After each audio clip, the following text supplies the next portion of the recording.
What can I do for you, officer? All right? You need to ask him about specific cryptids. Cryptids you've heard about from Lena, or his friend Gary. I see you've been talking about cryptids with Lena.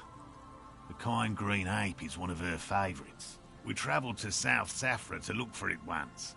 Gary and I got stuck in a rainstorm, though, and had to spend most of our time there in a little village. The search was fabulously unsuccessful, but the people were very nice. I'm glad they didn't understand what Gary was saying about them. What? South Safra? They're just on a different rung of the ladder, Morale. I had no problem with them. Really? You kept complaining about how dirty everything is, but we digress.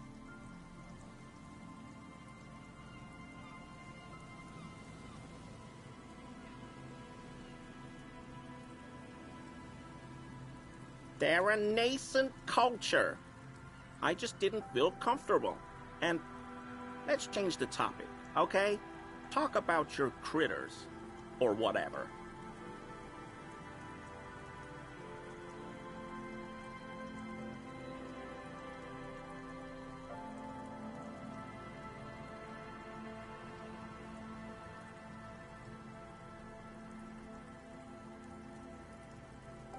No offence, officer, but I'm not much of a pedagogue. I don't know what I would have done if Lena hadn't persuaded me to go back to field research. Me? I'm not a people person, unless you haven't noticed. By all means. And I'm eager to return to her, I assure you. My wife understands that just as well as anyone. Come on, Morale. We've been soaking out here for days. It's time to go back. And leave the traps? Absolutely not. I won't let Lena down. Come on, she wants us back. I'm soaked up to my nuts over here. We'll both catch reed crabs if we don't dry out soon.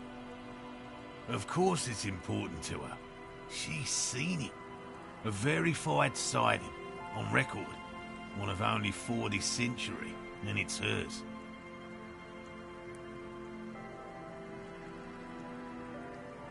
She's seen it?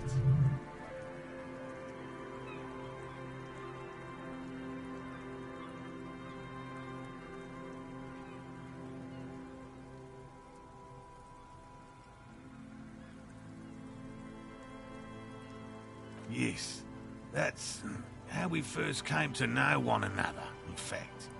But that's her story to tell, not mine.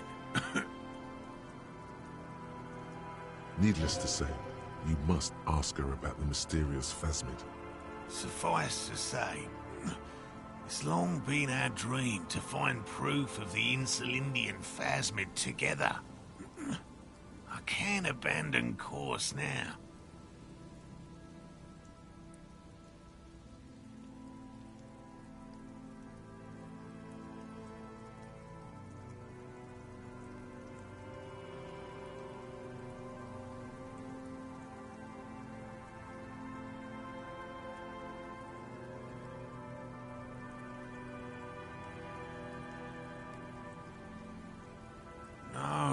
No. The traps need to be monitored on a regular schedule. What would we do if the phasmid were to starve while we were sipping tea at the hostel? He's dead set on this. I could go for some trap setting.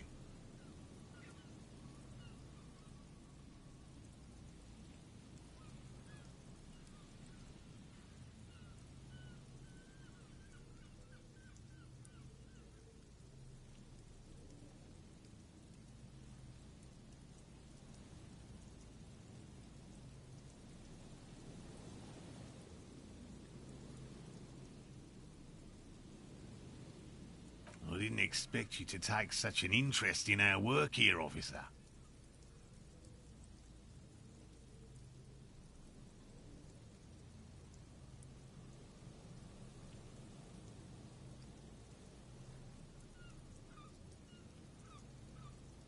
Yes, indeed.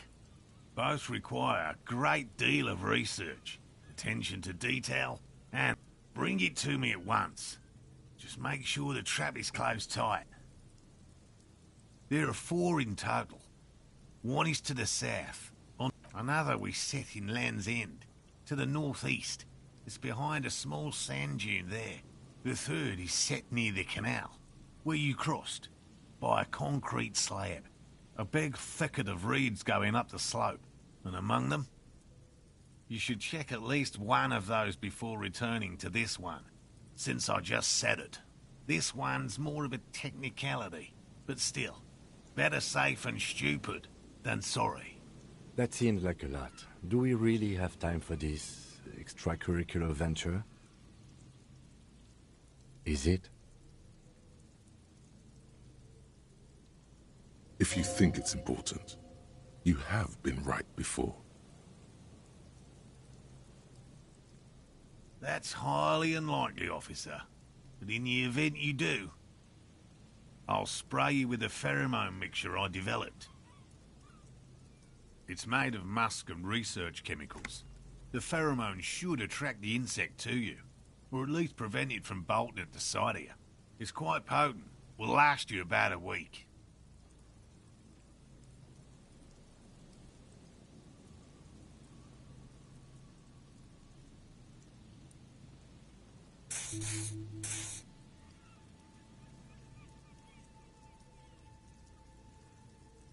This is the smell of dying reeds, of longing crumbling into the water.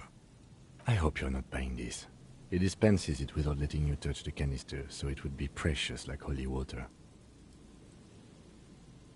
It is precious. A single dose cost me 50 real to develop.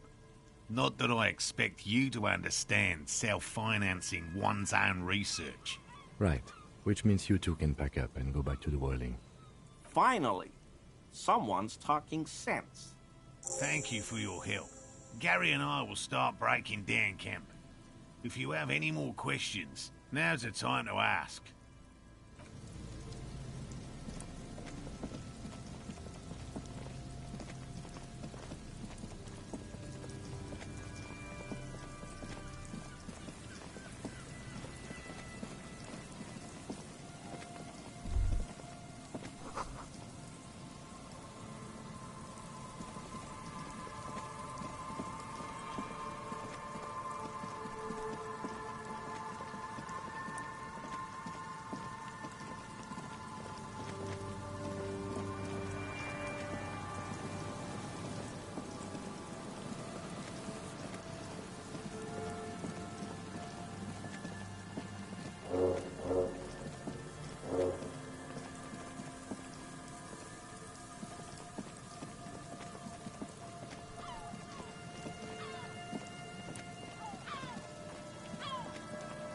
There's a trap in the reeds at your feet. The reeds shake sadly in the coastal breeze, weighed down by rain. They seem to be waiting for something. The wind picks up here, near the cape's end, surrounding the narrow strip of land from 3 cardinal directions. Locusts are crawling around in the trap, confused but uneaten. You see no carnivorous reed phasmid gorging on them. Big surprise.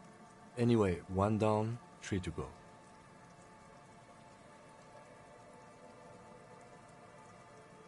I meant no offense, just...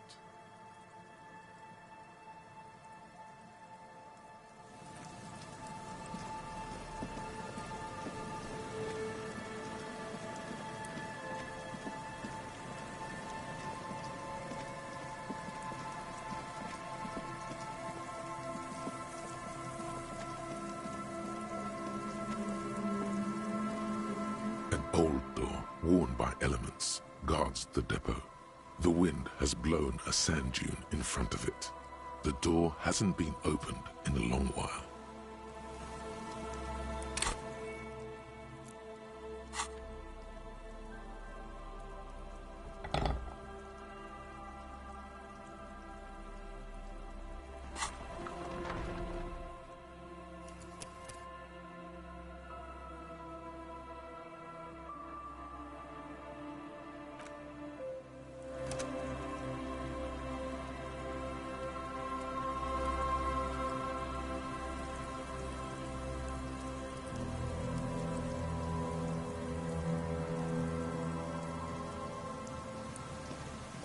An old door, worn by elements, guards.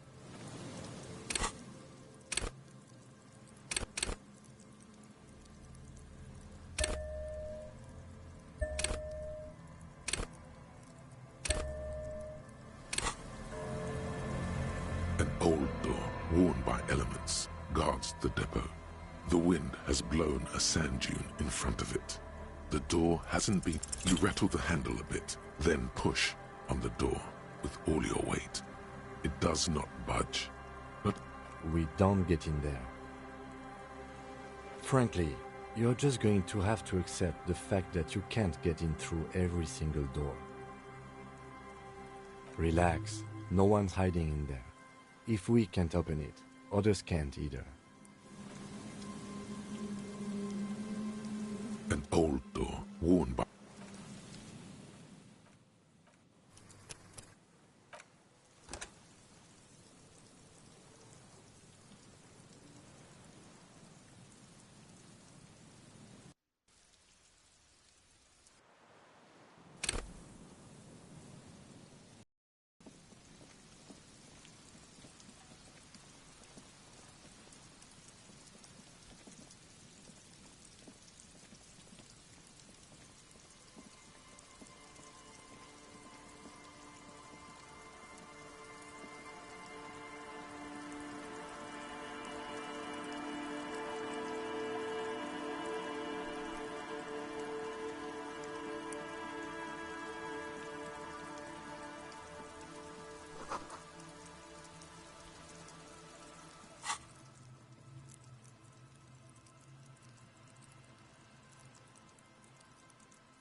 A pane of Eternite has been planted into the snow, barely holding it up.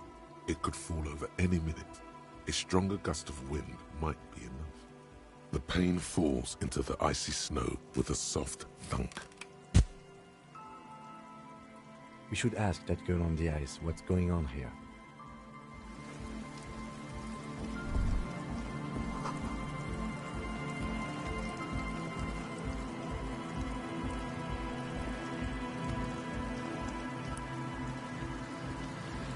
A shaggy-looking girl, in her late teens or early 20s, kneels on the ice with an electronic contraption in her hand. Hearing you approach, she looks up. Oh, hello there. It's cold out here, but she's not wearing a hat. She must be freezing. Huh? Maybe she didn't hear you. A little louder. So should you.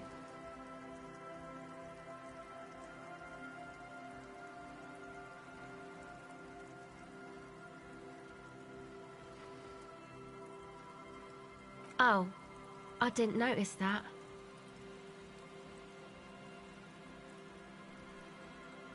Yeah, well... Look, man, fuck the hat.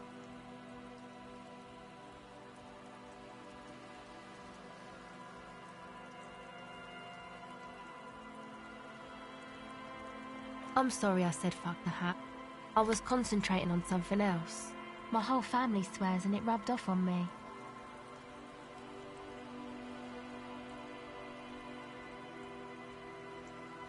A cell. Her hair is dyed blonde, with dark roots showing. There's a coarseness to her features, some masculinity below that timidness.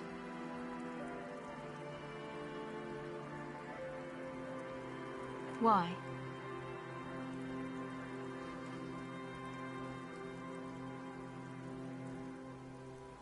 Okay, it's Burger. Recording, I guess. I think I'm recording cracks in the ice, but there's no way to tell.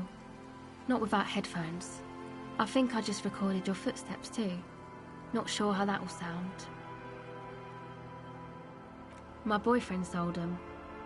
I don't know, man. Things. Just stuff you need for life. Everything checks out, sire. The musicians in the Palaceum used them for making music. They looped the stuff, cutting the tapes together. They make music out of cracks in the ice and keys jangling. Crazy sounds like that. It's hard to explain.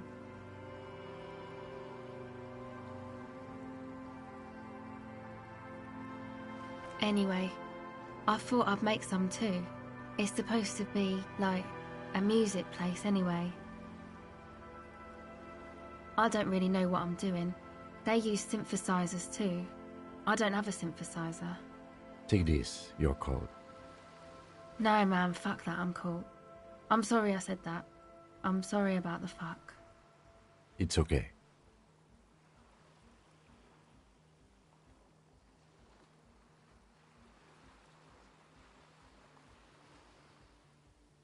Thanks.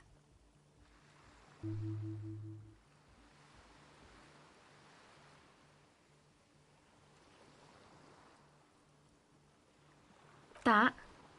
The boys think it could be a place, like the Palaceum or something. Stupid. It's really not gonna be a Palaceum, that's for sure. Yeah, Andre and the guys, they're inside, in the tent. Go ahead.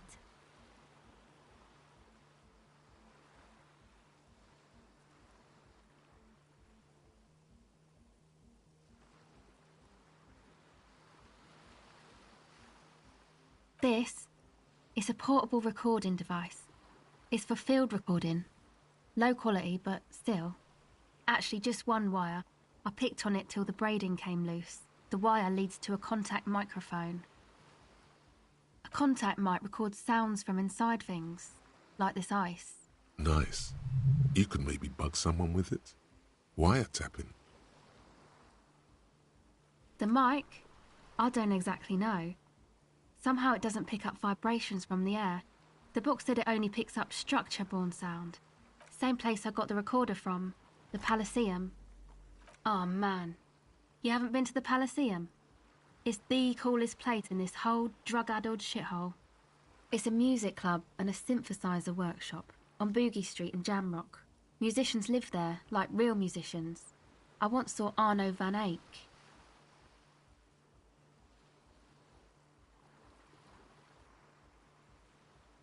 Oh yeah, guess you wouldn't know Van Eyck, or really be a Palaceum-going kind of person.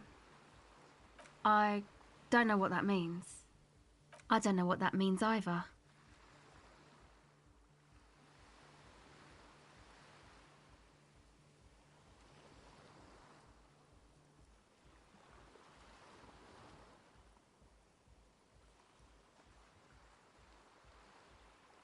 That's cool.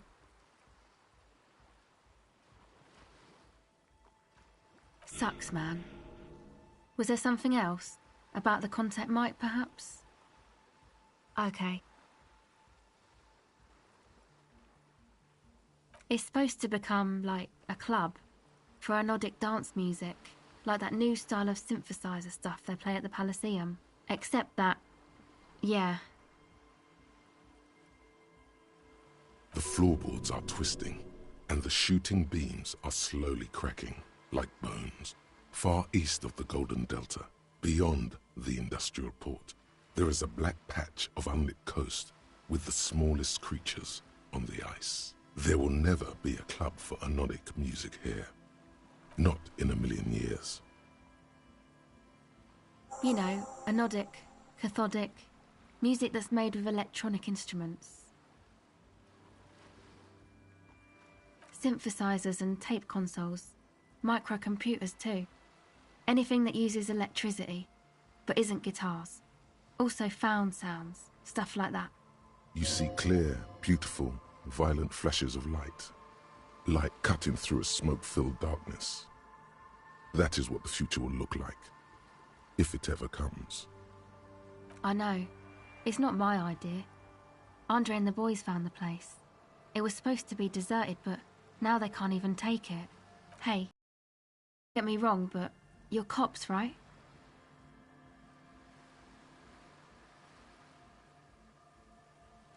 Okay, well, maybe you could talk to Andre and the guys, because there are some strange things going on in that church.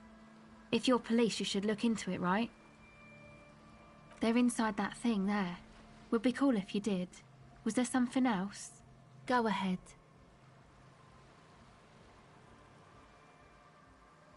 Okay, bye.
Hello again.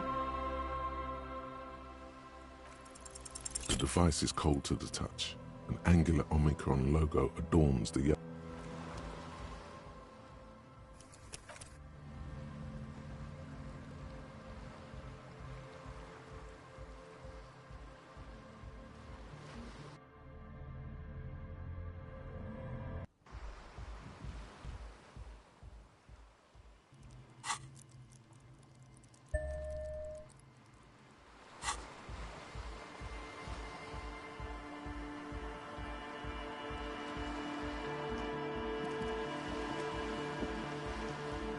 Hello again.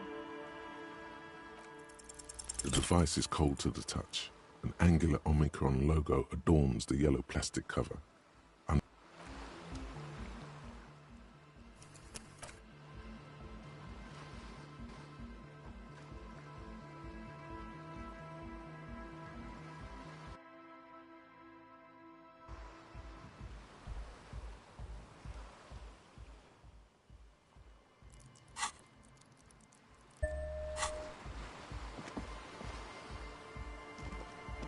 Hello again. The device is still warm from her touch and heavy as a brick from the batteries inside. The company logo, Omicron, adorns its yellow plastic cover. Inside, the tape is rolling. The girl looks at the device in your hands. She looks you in the eye, her pupils wide, surrounded by a ridiculous amount of makeup.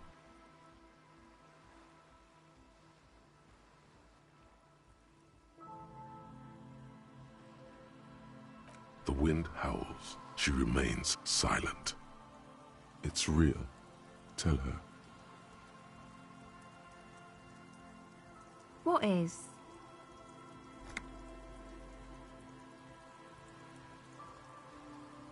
I know. I'll stick to it. So thanks, I guess, for the psych session. Maybe I can return it. What's been eating you, officer?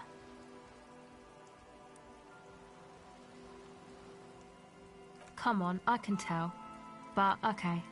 Be a boyadero about it if you want to. What is it?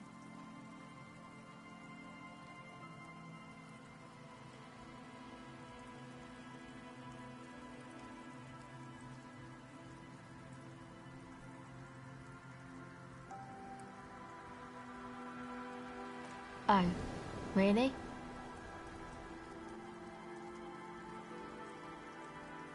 So, the thing that's been eating you is the slow pace of social progress.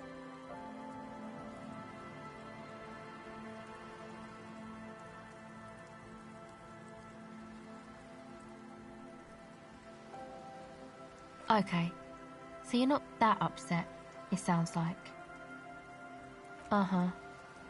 And you're sure it's social progress you're distressed about, and not, I don't know, some chick? Perhaps. Okay. Why do you think that?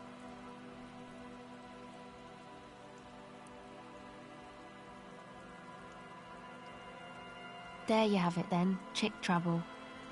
Not political after all. Who was she?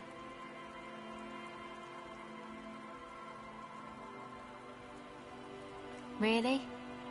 You seem to be pretty upset about this chica. Are you sure you don't remember anything about her? Wow, man. That's some pretty strange shit. Are you sure the letters were for you?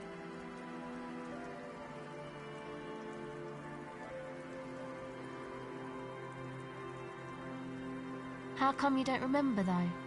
Is it like some selective memory thing?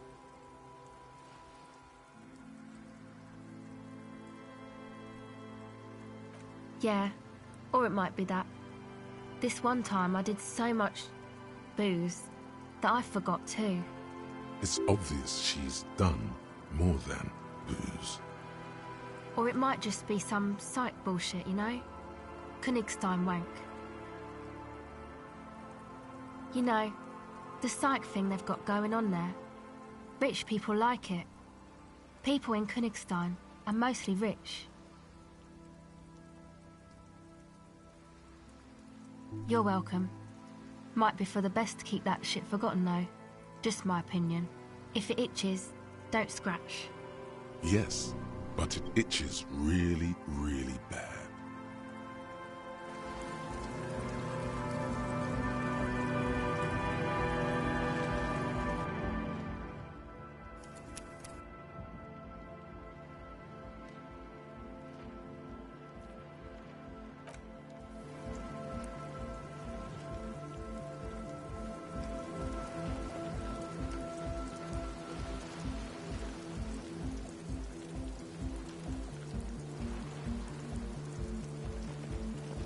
The tent is just tarpaulin fabric covering a pile of stuff. The flap is open. Inside, 3 young men are listening to some new form of music. It's like nothing you've ever heard. One of them looks at you. Come on, get in and close the flap behind you. The warm stuff's getting out. Sorry, we barely have room for one. You go ahead. I'm too old for this. I'm actually not, he thinks. I just dislike delinquents. I'm sure you will feel right at home. I'll keep watch.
A young man with peroxide blonde hair holds up a Harman Walshy tape player, nodding along to the music. He looks at you with a knowing smile and says, as though you're supposed to be sharing some tremendous evangelical secret, Hardcore! It's hardcore! Skibbity, skibberdanger. I am the rearranger. could there have been a right way out of this garden of forking paths, you think? You see a youngish man bleaching the tips of his hair with a toothbrush. He puts the toothbrush down and extends his hand in greeting. Hello, I'm Andre. It's a pleasure to meet you. His grip is strong, sweaty, and warm. He's trying to project and inspire confidence. This is my posse, Noid. The young man with earrings looks at you suspiciously.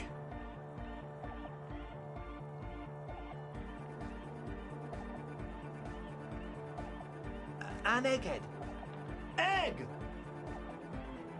Together with a Burger, who's out there right now, doing some seriously progressive sonic experimentation, we like to think of ourselves as music venue organisers.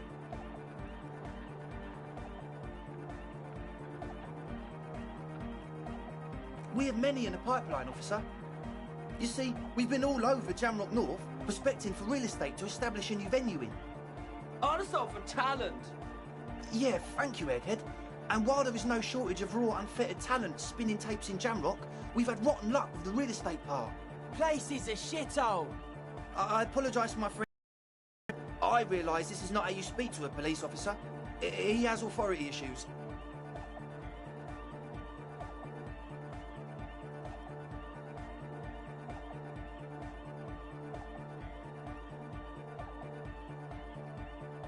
Ah, so you've met her. Good, good. Yeah, it's a matter of occupied ecclesiastical property. I bet you've noticed the derelict hive of narcomania on the coast.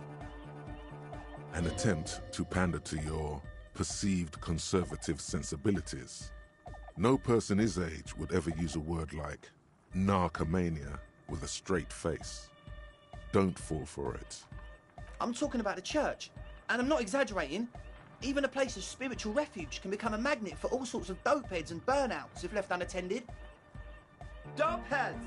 Burnouts! Well, I'm sad to say, that's exactly what happened. Sad because we were just about to put Martinez on the map with one of the maddest dance clubs in Jamrock. Nah, strike that, in Revachol. Strike that! The world! And sadder yet, because the dopeheads and burnouts holed up in there were the worst kind. He leans back a little, watching you with a steady, serious gaze, letting you imagine just how bad those dopeheads and burnouts really are. Good. This calls for an opinion. You're an expert in those.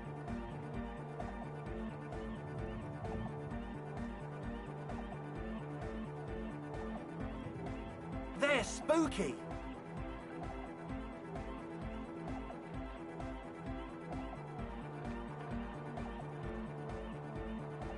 You know, officer, you really should judge that for yourself. But keep in mind, their spookiness is the kind that keeps us from restoring this church into a community centre and a place of spiritual refuge. Also, they don't eat or clean the building. Shit's gonna collapse. People just wanna spin tapes without them spooking it up. Place has bad signs. No one can dance like that. Thank you, Egghead. So you're gonna look into it, right? It should be a police matter. Getting them out. Whatever spooky stuff they're doing, I'm sure it's not what the Ecclesiastes meant their property for. All right, man. Andre's obviously very happy you took him seriously. The whole tent is. The boys exchanged giddy looks. He's a quiet man, mostly communicates through music, and by being a master of ceremonies. Well, he's just kinda here. I don't really know how to communicate with him. Yeah, sometimes, when I stumble and find my way into his centre, you have to hear a lot of hardcore to the mega first though. The man smiles mysteriously, choosing to let the beat speak for itself. I get it. He's a puzzle.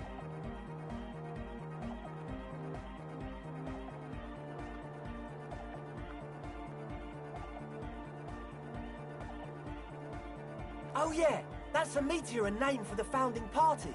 Thought it'd be cool to use it. You know, of Meteo, concerning Meteo. Meteo, a country on Muindi, on the Muindi Isla.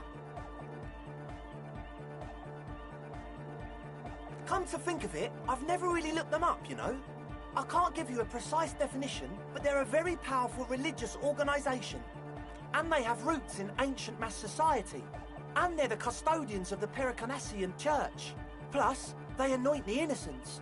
They, like, made the Innocentic system, no?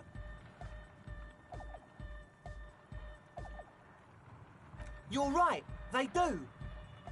The Pericarnassian Church is about love. And Nordic music is about love. I got love for my Pericarnassian posse. Love is the relay out of death. We dance. Love is hardcore. Unity! Unity! Make some noise for my Insulindian posse.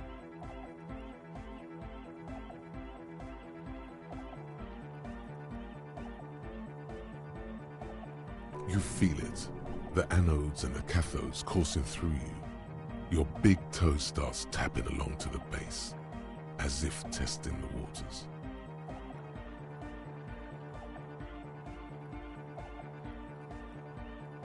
Feels good.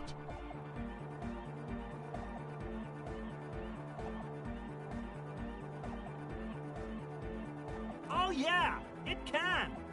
He's coming around. You're getting it.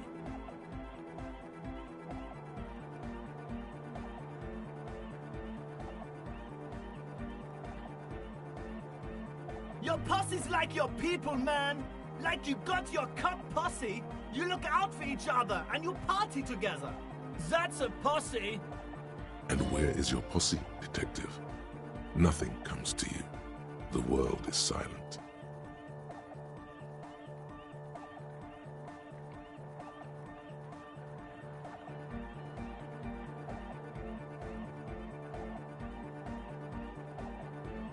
Are we? Yeah! Yeah! Yakokata! The place to be! He seems ecstatic that you share his vision of Pericarnassianism. Do it for the masses. Do it for the crew. I didn't want to say it, but it was pretty lame of you to imply otherwise. Anyway, you got more questions? The one with the large head is still looking at you, nodding his head, waiting for your body to start moving. You feel like you could go for a little disco when, or if they get this club going. You've got it in you.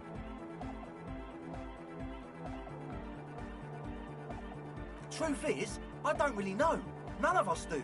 I don't even know how many there are. All we've seen are glimpses.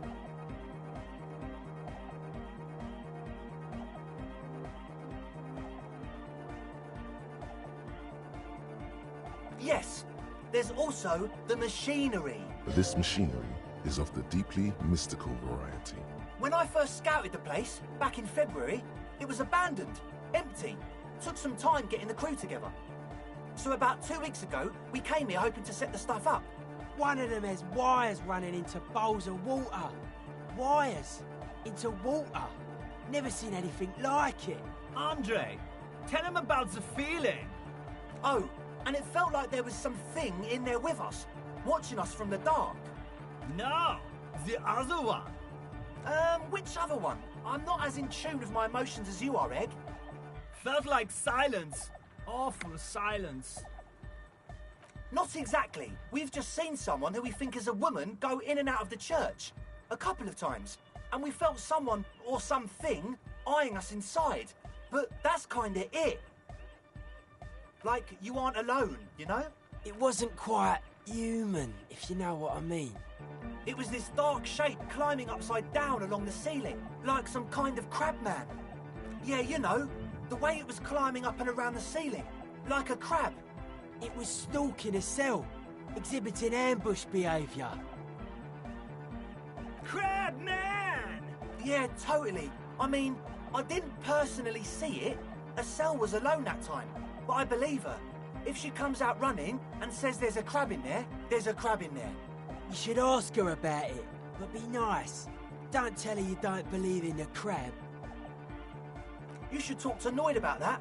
I just got a distinct burnout and dopehead sign from them. Probably jacked up to some snuff station too. Probably, very likely. Well, honestly, I can't. But Why not? Let's go with that. I'm 70% sure they're substance users. Don't let the technology fool you. Sure. What? Yes. What?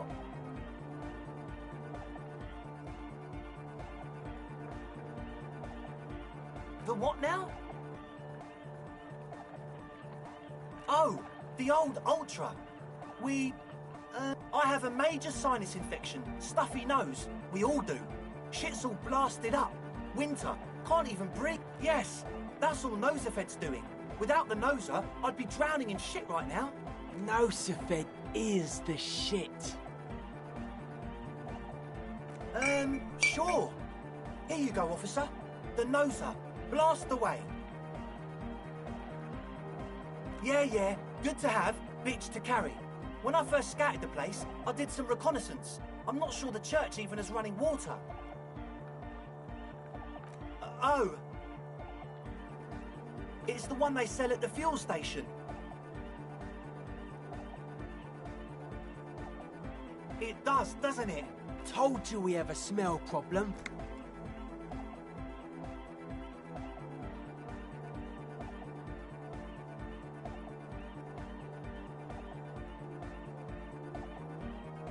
Ether? I don't smell ether. Do you, Noid? No. He sniffs the air, then shrugs. A shrug is good enough for us. Why say it when you can shrug it? He nods enthusiastically, no doubt a little relieved.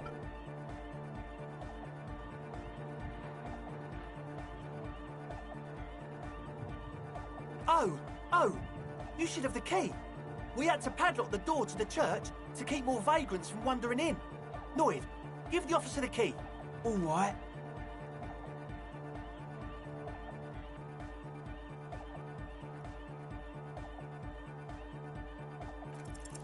You sense the trajectory of the little piece of metal and plastic. The object makes a small ringing sound as it approaches.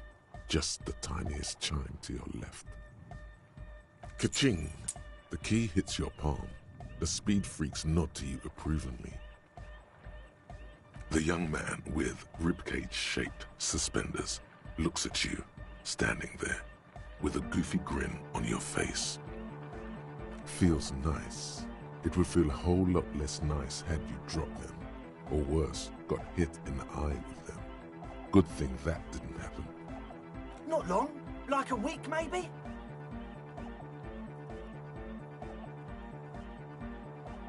I'm super sure they're alive. I mean, come on. I'm at least 90%, maybe 85% sure they're still alive.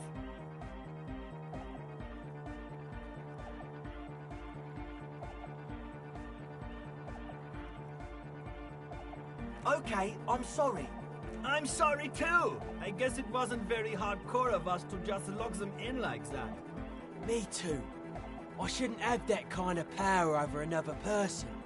I'm not the one with the violence monopoly here. You are.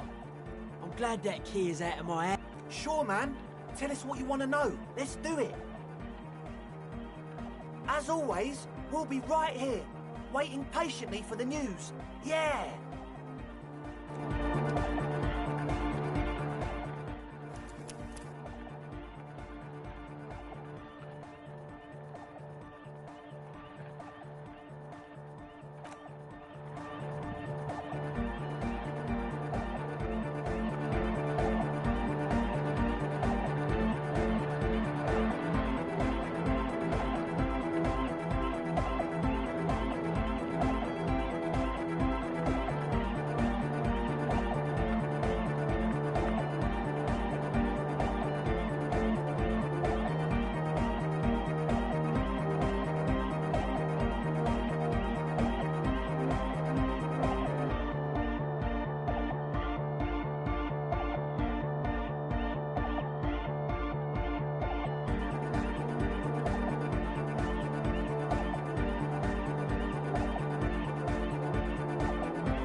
young man with the tape recorder acknowledges your return. When he looks at you, he squints as though you were the setting sun. This is hardcore. Hardcore! Hardcore to the mega. Internally coherent. All core! All right! Yeah!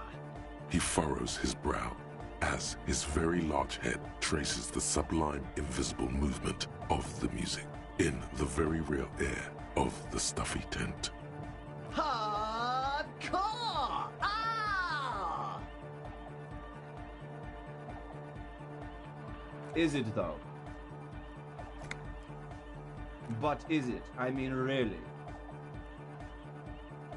Feels like you should reply with the very pinnacle of idiocy here, so that things get totally transcendent. But you haven't gotten there yet, so you don't know what to say. I am the mic enforcer. I am the chicks checker. Yeah!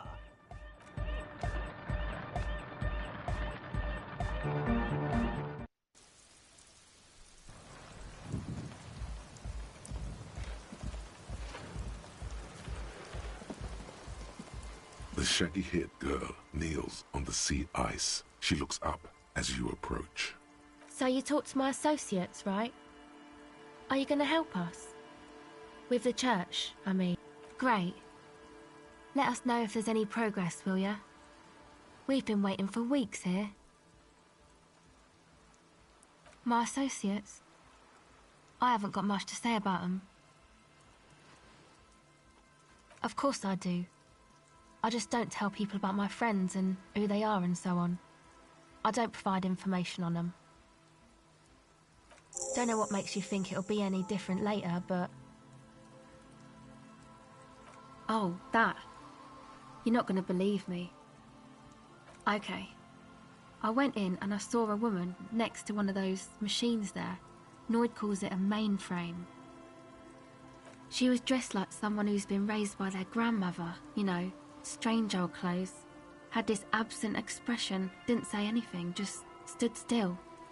And then, you know, right behind her, a man crawled down the wall. Upside down like a crab, down the church wall. I think the woman didn't even know he was there. He was completely silent. He stopped right before he got to the floor, then just hung there like that, looking at me. Right at me. I fucking turned around and walked out. End of story. Like a crab, you say? It was too dark. I couldn't tell exactly. Why?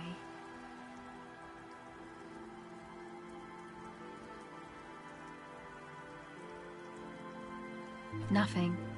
Anyway, what else?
Heavy wooden doors, more than twice your height, stand shut in front of you.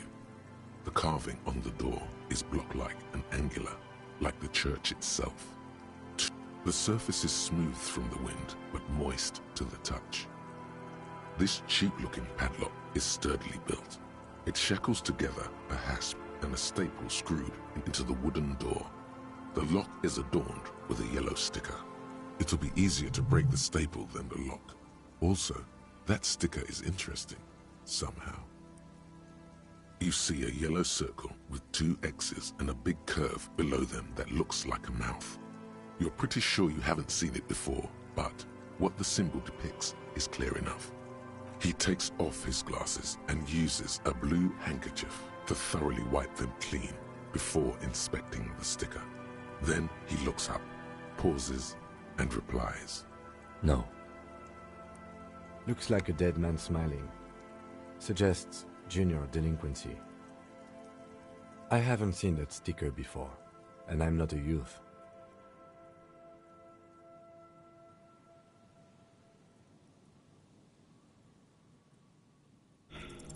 Your hands are clammy from the sea air. The piece of sticker keeps slipping away. Hurt, the lieutenant looks up at the roof of the church, ignoring your little tantrum. The padlock hits the wood like a knocker. With a resounding thud, your cold hand hurts from the...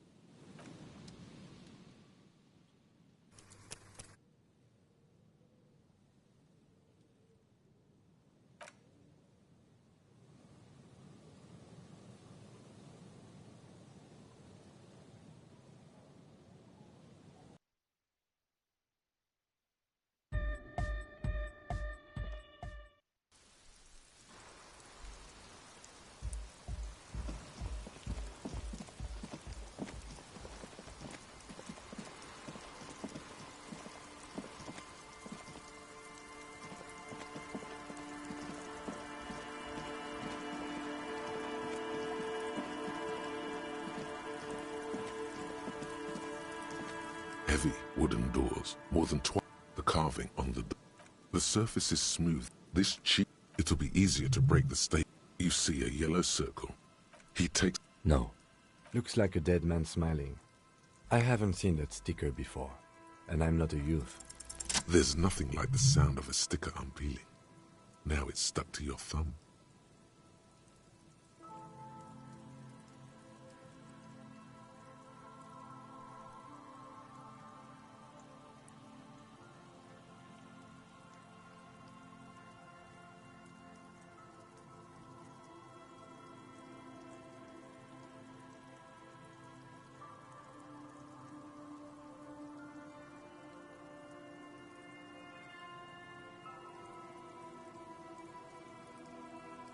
Looks like today was a gold star day.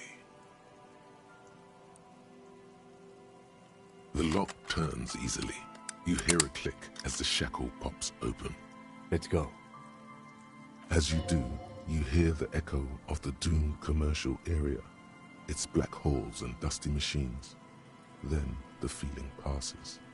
A great whoosh of air rushes into the dark innards of the church, as though rushing to fill a great vacuum. In the heart of the city.